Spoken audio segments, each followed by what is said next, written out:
Krishna Hare Hare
Hare Krishna Krishna Krishna Hare Hare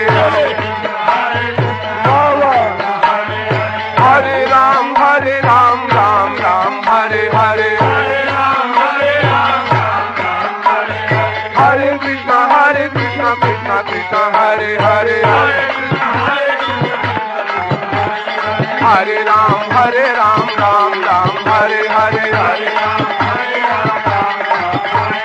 Hare Krishna Krishna Krishna Hare Hare Hare Ram Ram Ram Hare Hare Hare Krishna Krishna Krishna Hare Hare Hare Ram Ram Hare Hare Hare Krishna Krishna Krishna Hare Hare Hare Ram Ram Hare Hare Hare Krishna Krishna Krishna Hare Hare Jai Ho Hare Ram Ram Hare Hare Hare Krishna Krishna Krishna Hare Hare Hare Rama Rama Rama Hare Hare Hare Rama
Krishna Krishna Hare Hare Hare Krishna हरे कृष्ण कृष्ण हरे हरे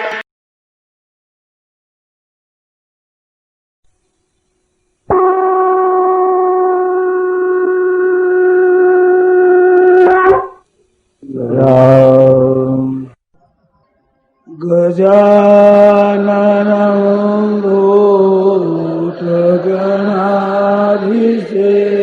भूतगणाधिसेवितां कपित्थजम्बो फलचारुहस्तम् उमासुतं शोकविनाशकारकम् नमामि विघ्नेश्वरपादपङ्कजम् कार्पण्यदोषो गतस्वभाव प्रेक्षामि त्वां धर्मसम्मूढचेता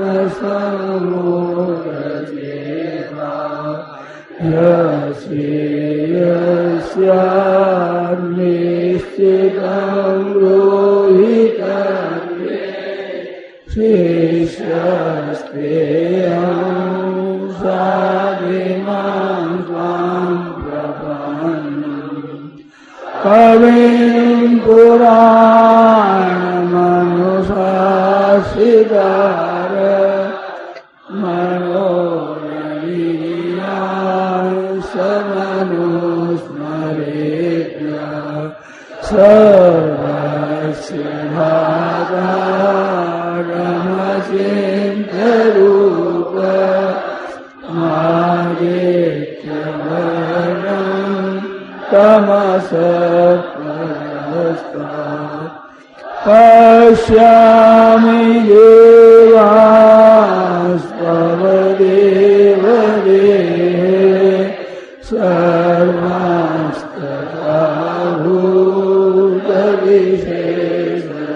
भूतविशेषसङ्गात् ब्रह्माणमीशं कमलासनस्थ निशिष्य सर्वा नुरगास्यस्तिका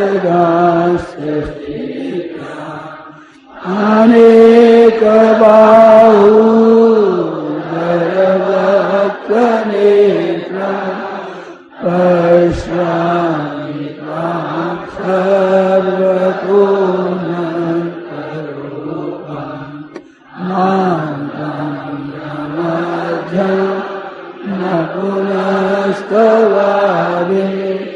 पश्यामि विश्वेश्वरविश्वरूपा केचिनं गरिणं चक्रिणं च तेजोराशिं सर्वतो दीप्तिमन्तं पश्यामि त्वां निरीक्षं समन्तात् दीप्तानलार्कद्युतिमप्रमेयम् त्वमक्षरं परमं वेदितव्यं त्वमस्य विश्वस्य परं निधानम्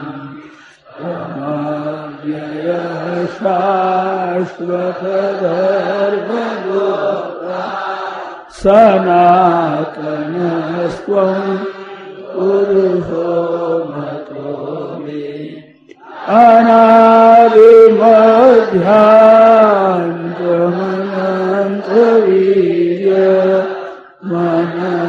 अनादिमध्यान्तमनन्तवीर्यमनन्तबाहु शशिसूर्यनेत्रम् पश्यामि त्वां दीप्तहुताशवक्त्रं स्वतेजसा विश्वमिदं तमन्तं द्यावापृथिव्यो चिदमन्तरं हि व्याप्तं त्वयैके न दिशश्च सर्वा दृष्ट्वाद्भुतं रूपमोग्रं तवेदं लोकत्रयं प्रव्यथितं महात्मम् अमीहि त्वां सुरसङ्घा विसन्ति केचिन्मे प्राञ्जलयो गृह्णन्ति स्वस्तीत्युक्त्वा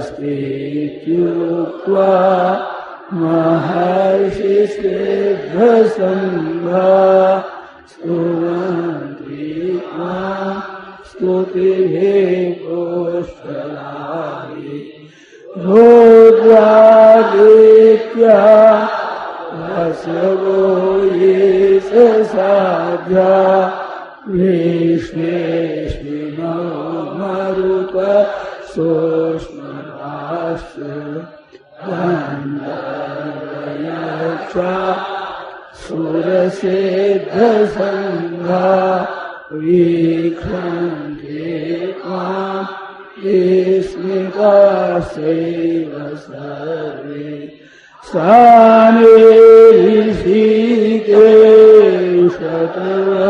सानिर्षिकेशतप्रकीर्त्या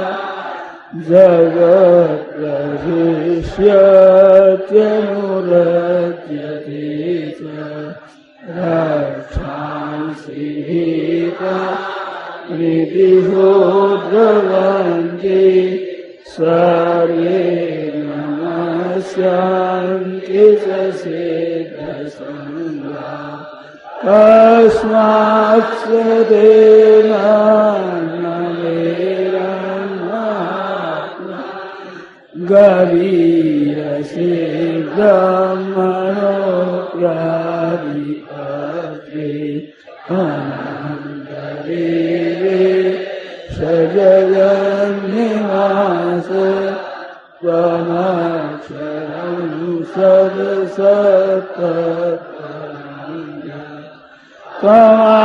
त्वमादिदेव पुरुषः पुराण त्वमस्य विश्वस्य परं विधानम् भित्तासि वेद्यं च परं च धाम त्वया ततं ईशमनन्तरूप वायुर्यमोऽग्ने वरुणशशाङ्क प्रजापतिस्त्वं प्रपितामहश्च नमो नमस्ते स्तुसहस्रकृत्व पुनश्च भूयोऽपि नमो नमस्ते नमः पुरस्तादथ पृष्ठतस्ते नमोऽस्तु ते सर्वदैव सर्व अनन्तवीर्या निकविक्रमस्त्वं सर्वं समाप्तोषिततोऽसि सखेति मत्वा न समीयदुःखं हे कृष्ण हे राघव हे सखेति अजानता महिमानं तवेदं मया प्रमादात् प्रणयेन भावि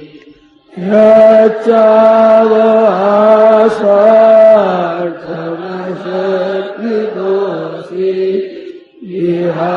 विहारशय्या सर्वभोजनेषु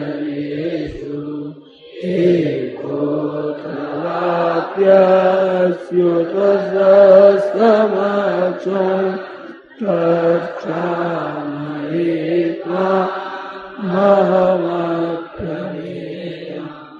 पितासि लोकस्य चराचरस्य त्वमस्य पूज्यस्य गुरुर्गरीया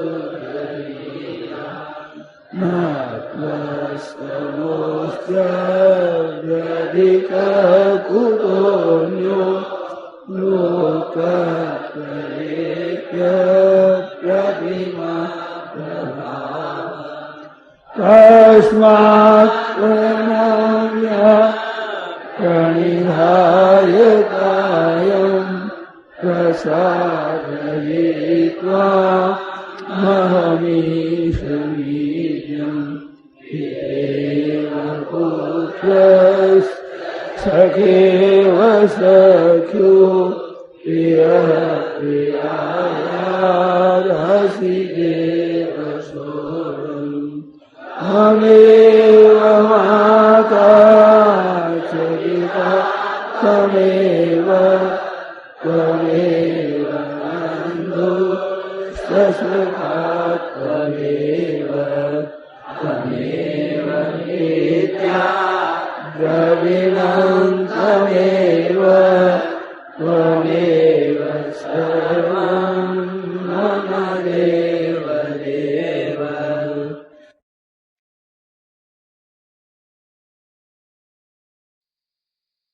राम।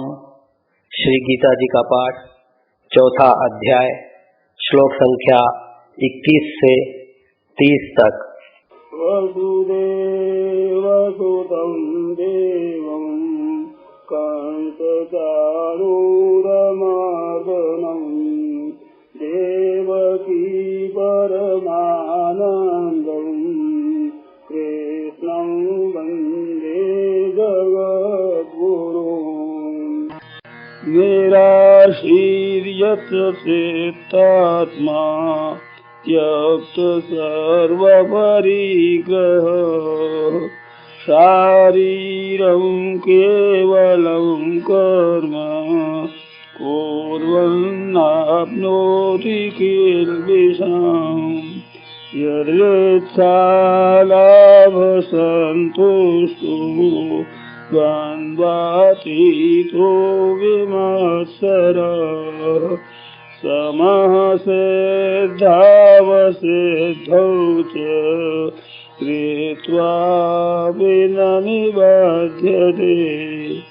गतसङ्गस्य मुक्तस्य ज्ञानावस्थितचेतसः यज्ञयाचरत कर्म समग्रं प्रविलीयते।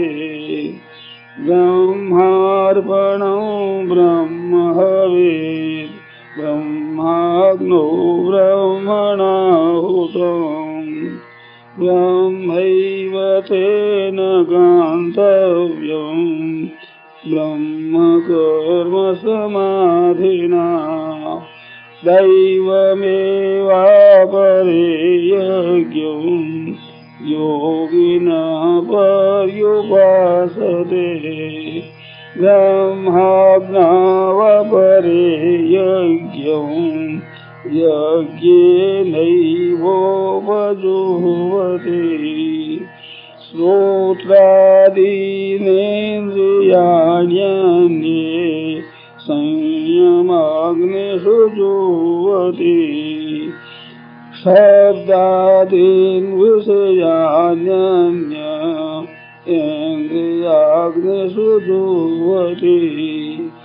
सर्वाणीन्द्रियकर्माणि प्राणकर्माणि चापरे आत्मसंयमयोगाग्नौ जुह्वति ज्ञानदीपिते। यज्ञयज्ञास्तपो यज्ञा योगयज्ञास्तथा परे स्वाध्यायज्ञानयज्ञाश्च यतयः संशितव्रता अपाने जुह्वति प्राणं प्राणे पानं तथा परे प्राणापानगतिरोध्वा प्राणायामपरायणा अपरे नियताहारा प्राणान् प्राणेषु जुह्वति सर्वेप्येते यज्ञविदो यज्ञक्षपितकल्मषाः अपरे नियताहाराः प्राणान् प्राणेषु जुह्वति सर्वेप्येते यज्ञविदो यज्ञक्षपितकल्मषाः वसुदेवसुतं देवं कंसचारूरमर्दनं देवकी परमानन्दं कृष्णं वन्दे जगद्गुरुं कृष्णं वन्दे जगद्गुरुं हरे शरणं हरे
शरणं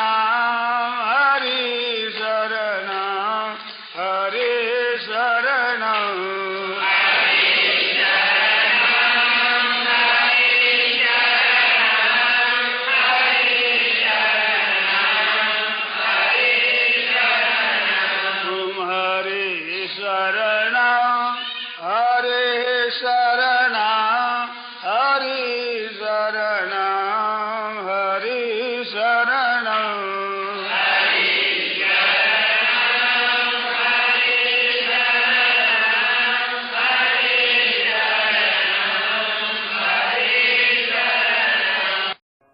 नारायण नारायण नारायण नारायण नारायण राम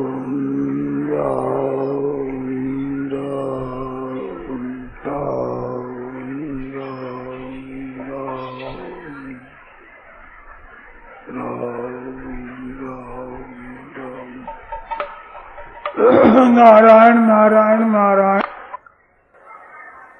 पराक्रम परम निराकृति सौंदर्य सार सर्वस्व वंदे वृंदावनमहो प्रपन्न पारिजाताय कोटिवेत्यानंदाय कृष्णाय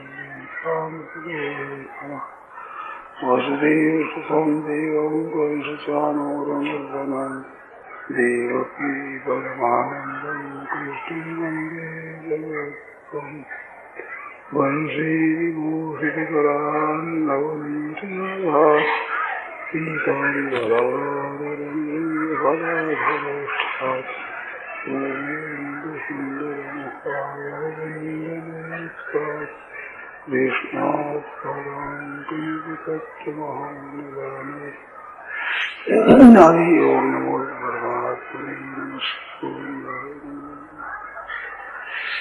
नारायण नारायण नारायण नारायण नारायण नारायण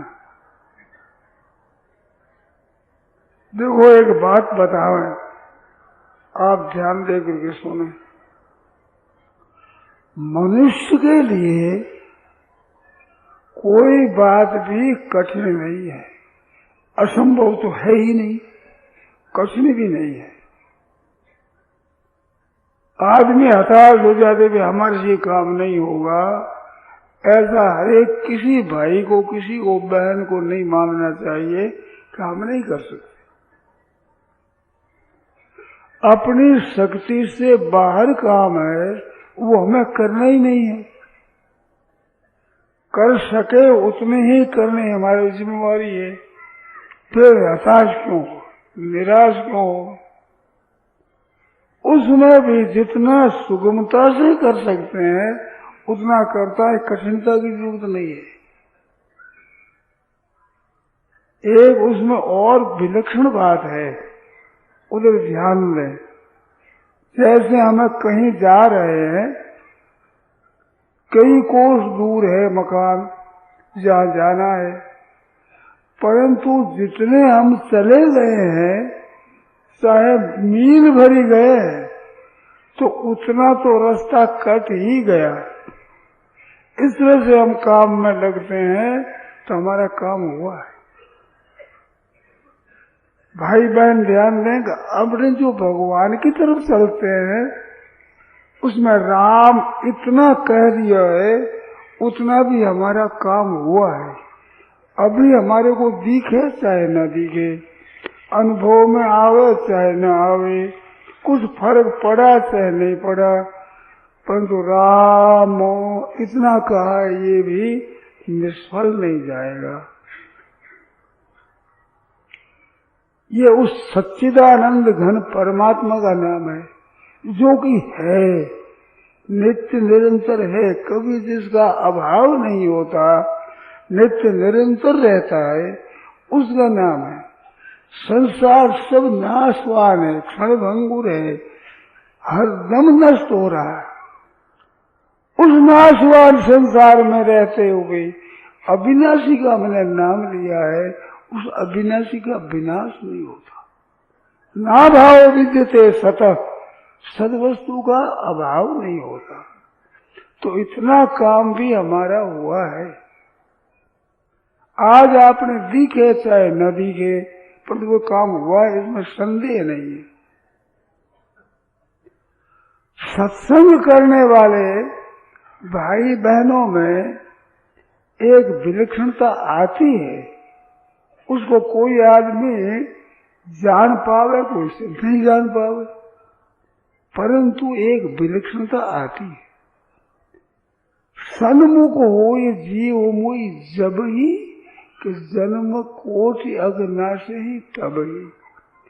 केवल भगवान का भजन करना है, कथा सुनना है, इतना मात्र विचार मन में आया, तभी से वो जो सच्चिदानंद सत्स्वरूप परमात्मा है ना, उस तरफ हम चले गए। और उसके बिना विनाशी है, जो क्षण भंगुर है, उसमें हम रहते हैं।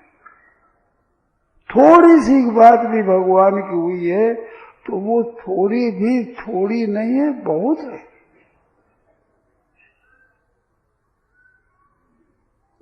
सत है वो, सत। ना भाव भी देते सत, सत का अभाव नहीं होता। उस सत्य चीज में हमारी उतनी चीज चली गई है। इस वास्ते परमात्मा की तरफ चलने में कभी भी किसी को निराश नहीं होना चाहिए। मैंने ऐसी सत्संग सुनी है, मैंने ऐसी पुस्तक पढ़ी है, उस पुस्तक से एक हिम्मत आई है मन में। अरे मन तू क्यों पछतावे रे, सिर पर श्री गोपाल बेड़ा पार लगाओ रे, मन तू क्यों पछतावे।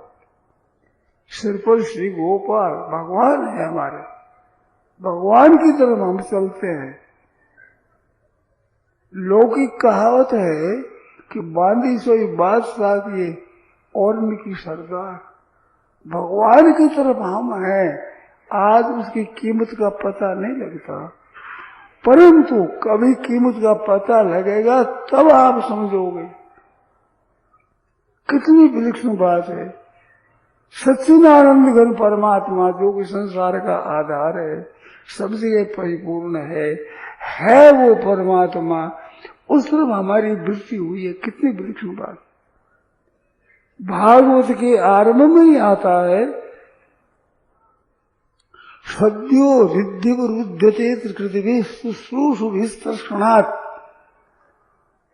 शुश्रूषु भी सुनने की इच्छा हुई कि भागवत में सुनूं, ऐसी इच्छा हुई है। ऐसी इच्छा होते ही उसके हृदय में भगवान आकर विराजमान हो जाते हैं। सज्जनों, भगवान विराजमान सब जगह है और हृदय में विशेषता से है। सर्वस्याहम हृदय सन्निविष्टा ईश्वर सर्वभूतानां हृदय से तिष्ठति। सबके हृदय में विराजमान है। अब कथा सुनना है, इतना मात्र करते ही वो जो हृदय में विराजमान भगवान है उसके सन्मुख हो गए, तो भगवान विशेषता से आकर के विराजमान हो गए। थोड़ा सा विचार भी भगवान की तरफ हुआ है, बहुत ही बढ़िया चीज है। भगवान के नाम की महिमा बहुत, भगवान की चर्चा हम लोग करते हैं सत्संग, इसकी महिमा बहुत, गीता जी की महिमा बहुत।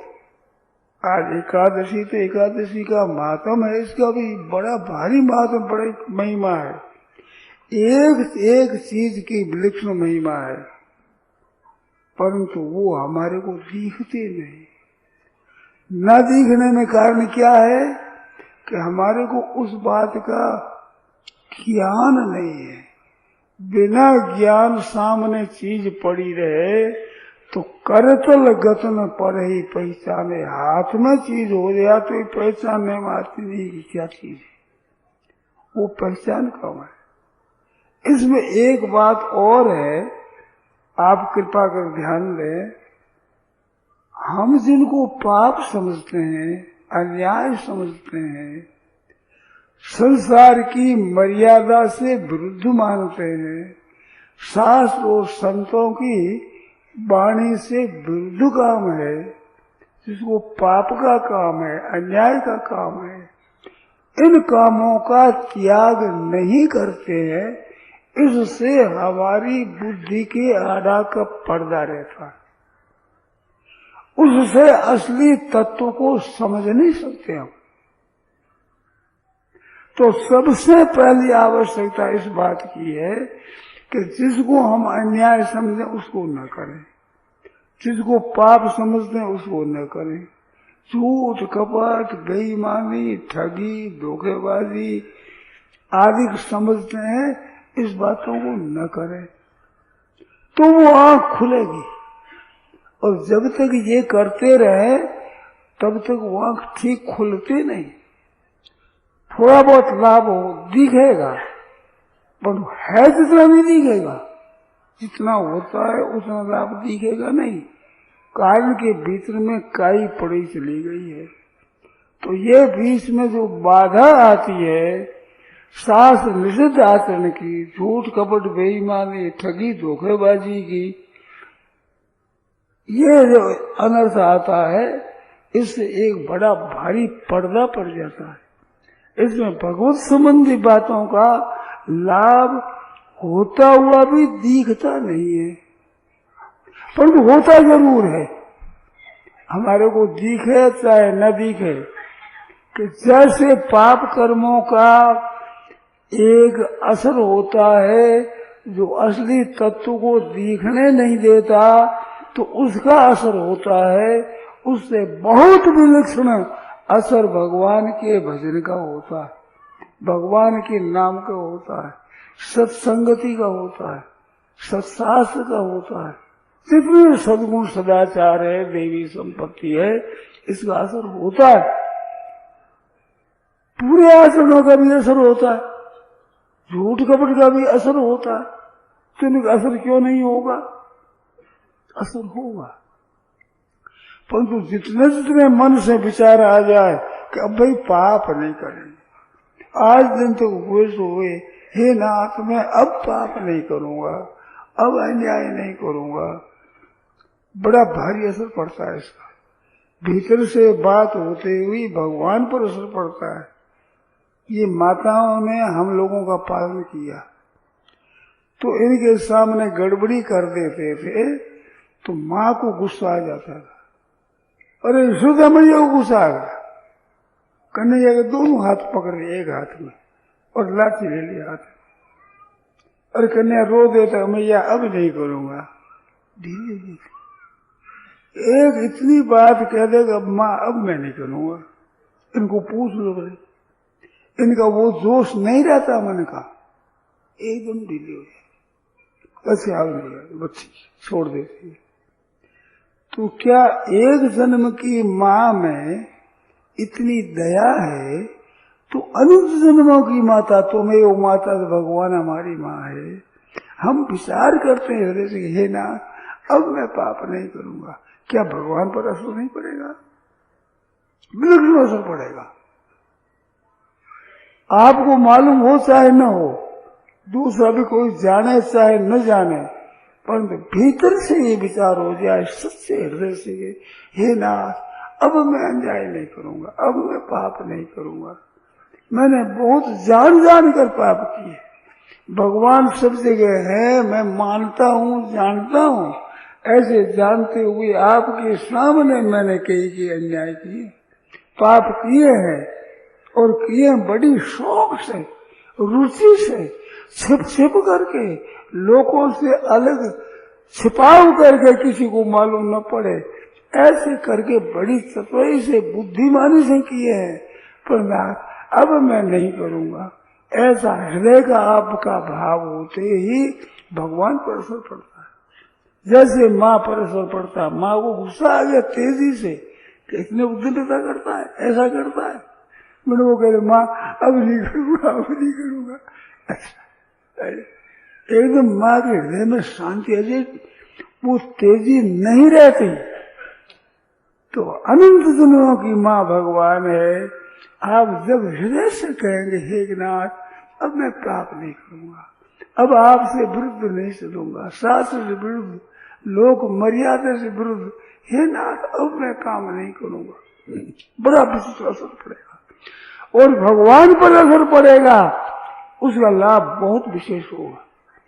एक तो हम भगवान की तरफ चलते हैं और एक भगवान की दया होती है। हम तो देखो करके छोड़ देते हैं, भूल जाते हैं, गलती हो जाती है, तो ठाकुर जी के भूल नहीं होती, ठाकुर जी के गलती नहीं होती। सत्य संकल्प ईश्वर को सत्य संकल्प है। सज्जनों, मेरे मन में कई बार बात आई है और आज भी बात याद आ गई है। एक विचित्र बात है, कभी न कभी दुख में हो और चाहे सत्संग में हो, कभी न कभी ऐसी रेखा आई है कि नाथ सिवाय आपके मेरा कोई नहीं है। भीतर से असली जब तरंग आती है तो इसके एक संस्कार पड़ते हैं। एक बार भी जीवन में ऐसी बात आई है तो वो तरंग काम करती है, सत्संग में लगा देती है, परमात्मा में लगा देती है। ऐसी विलक्षण बात। कलकत्ता के एक भाई मेरे साथ बड़ा स्नेह रखते हैं, उस भाई ने एक बात सुनाई अपनी बीती हुई। वो कहता था मैं नवद्वीप गया, तो नवद्वीप गए तब कहाँ ठहरे, तो भजनाश्रम में ठहरे, जहाँ माताएं बहुत सी सैकड़ों हजारों भगवान नाम कीर्तन करती है, उस भजनाश्रम में हम ठहरे। तो ठहरे तो सोते ही वो कीर्तन करती है, उनके पास जाकर बैठ गए। उन कीर्तन करने वाली बहनों में से एक बहन खड़ी होकर के व्याख्यान देने लगी। वैसे यही बोलती है, वही कीर्तन करती है, वही बात कह देती है। ऐसा वहां मेरा देखा हुआ, आप लोग देखा ही होगा। तो वहां एक किसी बहन ने खड़ी होकर कहा कि सकृदेव प्रपन्नाय तवास्मीति सियासते अभयम सर्वभूतेभ्यो ददामि तद्व्रतम मम। रामायण का श्लोक है। अर्थ किसका ये होता है, एक बार भी भगवान के सामने जाकर कह दे कि हे नाथ मैं आपका हूं, तवास्मीति सियासते, यात्रा करे हे नाथ मैं आपका हूं, सकृदेव एक बार भगवान सामने कहते, तो भगवान कहते हैं कि उसको मैं अभय कर देता हूं। ये मेरा नियम है, व्रत है मेरा। विभीषण के प्रसंग में आए, ऐसा मैं कर देता हूं। तो वो भाई था, वो बैठा सुन रहा था, उसकी खुद कही हुई बात कहता हूं, मैंने सुना। तो वो कहता है कि ये सत्संग करने वालों पर गुस्सा आता था और ये बिल्कुल फालतू समय बर्बाद करते हैं, ऐसा देखा था और निंदा करता था। मेरे को ये सुहाती नहीं बात है। तो उस दिन ये बात सुनी कि एक बार कह देने, उसने सोची ये तो बड़ा सस्ता सौदा है, बड़ी सरल बात है। तो उस भाई ने कहा कि मैं उस कमरे में गया जिसमें मैं ठहरा था, उस कमरे में जा करके और दरवाजा बंद कर दिया। बारियों से प्रकाश आ रहा था, उस प्रभाव में दरवाजा बंद करके और देख लिया, ना तो मैं किसी को देखता हूं ना मेरे को कोई देखता है। ऐसा होकर फिर ऊपर के हाथ करे, यूं हाथ, दोनों हाथ लंबे कर जोड़ करके कहा कि हे नाथ, ये जो रामायण का वचन है राम जी का खुद कहा हुआ, एक दफे भी आकर कहते कि हे नाथ मैं आपका हूं, तो मैं उसको अभय कर देता हूं, ये मेरा नियम है। तो हे नाथ मैं अपने देह से बिल्कुल सच्ची बात कहता हूं, मैं अभी कहता हूं उसमें मैं कपट नहीं रखता हूं, सीधी सरल बात कहता हूं, हे नाथ मैं तो केवल आपके शरण हूं, आपका हूं। ऐसे वो कहते थे, हाथ जोड़ करके ऐसे कह दिया, फिर लंबा पड़ के दंडोत कर दी कि नाथ मैं आपके चरणों के शरण कह दिया। सुनी थी कि एक बार कहना है, एक बार कहने में मैंने कसर रखी नहीं, कमी नहीं रखी, अपने मन में थोड़ी बहुत भी कमी नहीं रखी, पूरी पूरी अपनी भावना से पूरा का पूरा कह दिया, बस कह दिया। इतना ही सुना था, उतना मैंने कर दिया। उसके बाद आ गया तो मेरे में कोई परिवर्तन नहीं हुआ, कुछ कोई फर्क नहीं पड़ा, अपने काम धंधे में लग गया, कलकत्ते में वहां जो काम करते लगे। वो करते करते एक दिन मन में आई कि ये लोग वहां जाते हैं, इकट्ठे होते क्या करते हैं, सत्संग करने वाले जाते हैं, उनको देखा तो मेरे मन में आई अपने भी चलो देखो तमाशा क्या करते हैं। तो मैं भी जाकर बैठा, तो सत्संग बैठा तो सत्संग बात अच्छी लगी, दूसरे तीसरे दिन गया, 5, 7, 10 दिन गए, कुछ तो मन में आया कि मैं तो इन बातों का खंडन करने वाला विरोधी था, क्या बात हुई? सोचा कि बात क्या हुई, मेरा स्वभाव बदल गया, एक रुचि हो गई। फिर बात याद आई, क्या हुई कि मैंने एक दिन कहा था भगवान से कि ये नाथ मैं आपके शरण हूं, उसका ये माध्यम है। वो सत्संगी हो गया, कलकत्ते में जाता था, सत्संग होती थी, वो सत्संग होने के बाद 10 बजे तक तो सत्संग होता था रात्रि में, 10 बजे के बाद वो हम पार्श भाग की बात करते थे, वो सुनाता था मेरे को और मैं सुनता था। 10 बजे सोने का समय, सब छुट्टी हो गई, अब उस समय बात करते थे। इतनी रुचि हो गई उसकी, इतना जीवन बदल गया। तो भगवान की तरफ सच्चे हृदय से कोई थोड़ा सा चलता है तो स्वल्पमप्यस्य धर्मस्य त्रायते महतो भयात्। थोड़ा भी इसका धर्म का अनुष्ठान है वो महान भय से रक्षा करता है। कितनी विचित्र बात है। तो सत्संग में आने वाले भाई बहनों को मामूली नहीं समझना चाहिए। सूर्य ग्रहण का समय था, एक बार हम लोग गए थे कुरुक्षेत्र, तो सूर्य ग्रहण का वहां मेला होता है कुरुक्षेत्र में। तो गांव के लोग आते हैं, अपनी लकड़ी के ऊपर कंबल दिया है यूं चले आवे, कोई कहीं ठहर गया, कोई कहीं ठहर गया, कोई कहीं ठहर गया। सूर्य ग्रहण में वहां स्नान करके और फिर चले जाते हैं। तो वहां मैं भी गया था और नरनाथ जी महाराज हमारे आचार्य हैं व्याकरण के पंडित, ऋषिकुल, चूरू ऋषिकुल में पढ़ाने वाले, वो भी हमारे साथ में थे। ऐसे कई सज्जन थे। तो वहां मैंने ये बात कही कि जो भगवत संबंधी बात को लेकर आते हैं उन मनुष्यों को मामूली नहीं समझना चाहिए।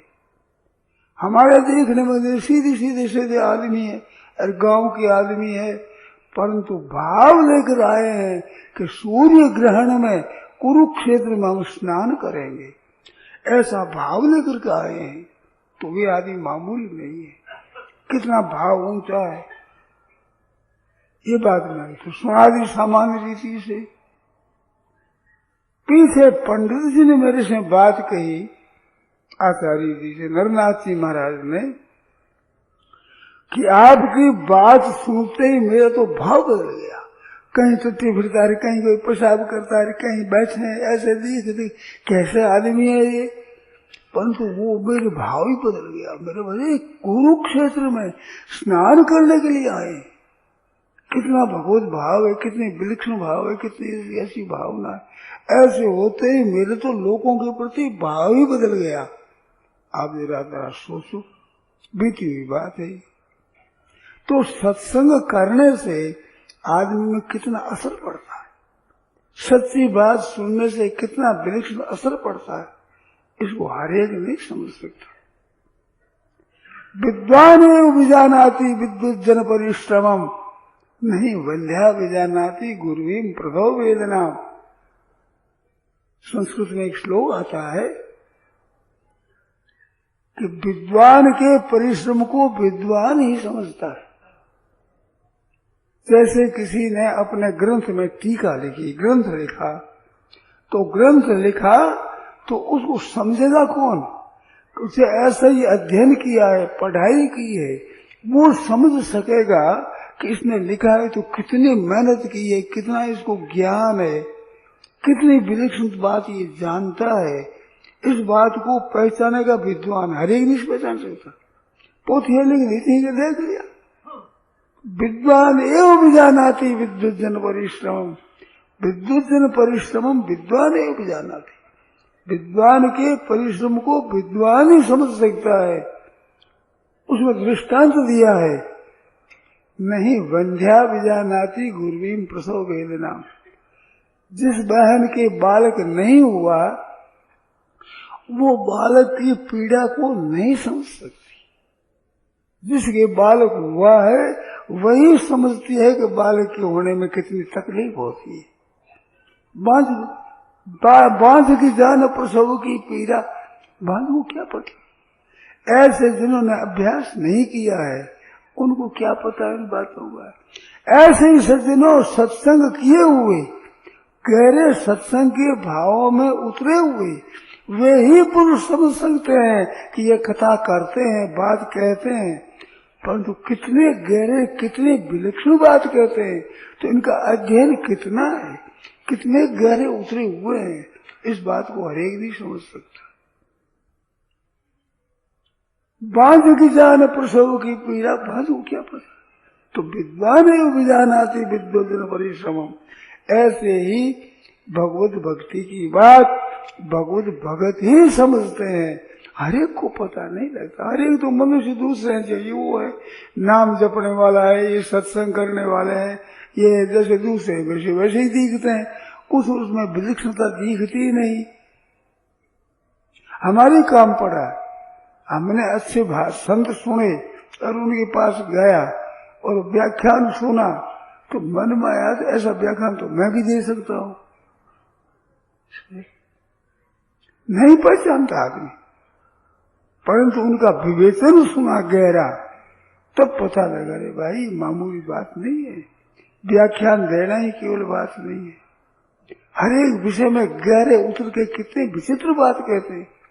व्यवहार में परमार्थ समझा देते, साधारण साधारण रीति से कितने विलक्षण गहरी जीव के उद्धार करने की सुगम सुगम कितनी विलक्षण बात बता देते हैं। तो विलक्षण बता देते हैं तो इन बातों का अध्ययन किया है, मनन किया है, उन्होंने विचार किया है, तब भी वे साधारण रीति से ऐसी बात कह देते हैं। परंतु उसको हरेक नहीं समझ सकता। हरेक क्या समझे, जैसे हम है वैसे ही वो है, उसमें क्या विलक्षण होता है। देखो हाथ पांव नाक कान आदि हमारे जैसे उसके जैसे हमारे हैं। वो बोलता है हम भी बोलते हैं, पुस्तक हम भी पढ़ लेते हैं, वही पढ़ देता है, वही व्याख्यान दे देते हैं, हम भी व्याख्यान दे देते हैं, ऐसा दिखता है। परंतु भाई व्याख्यान देने में फर्क होता है, बोलने में विचित्रता होती है। जिन पुरुषों को अनुभव है, जिनने करके देखा है स्वयं, उनकी कुछ बात में विलक्षणता होती है, अलौकिकता होती है, विचित्रता होती है।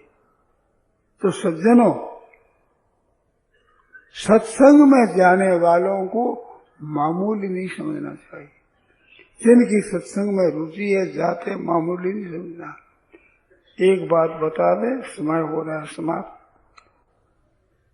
विशेष ख्याल करें मेरी बात का। हमारे हृदय में आदर किस बात का है? सत्संग करते हैं और झूठ कपट कर लेते हैं, ठगी कर लेते हैं। कहते क्या भी सत्संग है, कुछ नहीं, ठगी करता है, ये करता है।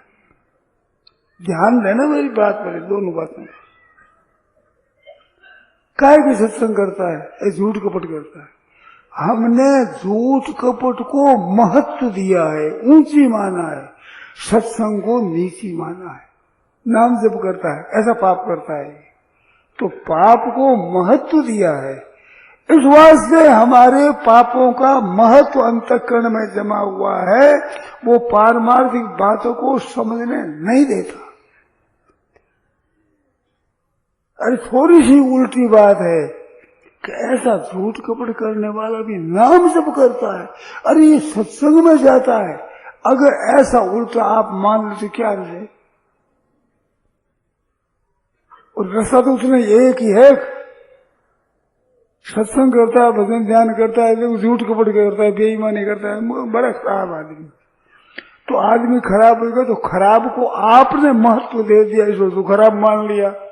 अगर आप भजन को सत्संग को महत्व देते तो झूठे कोटे पर तुम सत्संग करता है और वो नाम लेता है, ये अगर इसको महत्व देते तो देखते आप सत्संग का आप पर असर पड़ता। हृदय में हम महत्व नहीं दे रहे, उसके प्रभाव को नहीं समझ रहे हैं, इधर विचार नहीं कर रहे हैं, इससे गलती हो रही है। ध्यान दिया?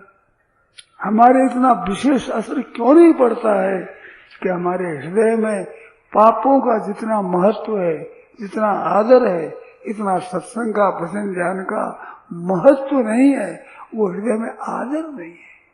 अरे कुछ भी करता है पर भगवान का नाम लिया है, कितनी बिल्कुल बात है। सत्संग किया है, संतों के यहाँ पर जाता है, दर्शनों को जाता है, सत्संग करता है। अगर इसका महत्व हो और भाव हो जाए तो आपको पारमार्थिक बातों का महत्व दिखने लगे, प्रत्यक्ष होने लगे। हो रही बहुत विचित्र बात। तो थोड़ी सी कृपा करो, इसको महत्व दो। पर इसको महत्व तब दिया जाएगा जब पापों का महत्व हृदय से हटेगा, दोषों का, पापों का, इनका महत्व हटेगा। तो इनको कृपा करो। झूठ कपट, बेईमानी, ठगी, धोखेबाजी, ये जितने शास्त्र निषिद्ध आचरण है, इनका त्याग करो सज्जनों, भाइयों, बहनों। हृदय को निर्मल बनाओ, भगवान की लायक अपने अंतःकरण को बनाओ, फिर देखो आप सब काम ठीक। नारायण नारायण नारायण नारायण नारायण नारायण। राम। मिति श्रावण शुक्ल एकादशी, रविवार, विक्रम संवत 2046, श्री कृष्ण संवत 5215, तदनुसार दिनांक 13 अगस्त 1989 को प्रातः 8:30 बजे श्री मुरली मनोहर मैदान, भीनासर, बीकानेर में परम श्रद्धेय स्वामी जी श्री राम सुखदास जी महाराज द्वारा ये प्रवचन हुए। राम।